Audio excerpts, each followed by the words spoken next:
Hello friends, so आज मला जायचं होतं ऑफिसला, म्हणून मला लगेचच ऑफिसची तयारी करायला सुरुवात केली. आज मी ब्रेकफास्टमध्ये ढोकळा बनवणार होते, म्हणून तो आधी बनवायला ठेवला आणि मग मी टिफिनची तयारी केली. टिफिन बनवून घेतला, तोपर्यंत इथे ढोकळा पण झालेला होता. ढोकळा अगदी छान झाला होता आणि मग त्याला वरून मस्तपैकी गार्निश वगैरे केलं आणि आवरायला घेतलं.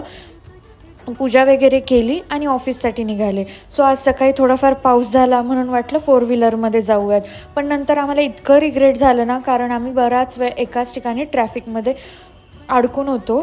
खूप तिथे वेळ गेला आणि आभाळ एवढं भरून आलं होतं की असं वाटत होतं की खूप पाऊस पडेल, पण असं काहीच नाही झालं. सकाळी आवरता मला एवढा लेट झाला, मग ब्रेकफास्ट करायला वेळ नाही भेटला, म्हणून ऑफिसमध्ये जाऊन मी ब्रेकफास्ट केला. आणि आज मला ऑफिसमध्ये खूप काम होतं. काम करता वेळ कसा गेला आणि 3:30 कधी वाजले कळलंच नाही. मी 3:30 नंतर टिफिन खाल्ला. ऑलरेडी लेट झालेला होता, म्हणून मग मी लॉग आउट केलं आणि घरी जायला निघाले. असा होता आजचा माझा दिवस. बाय.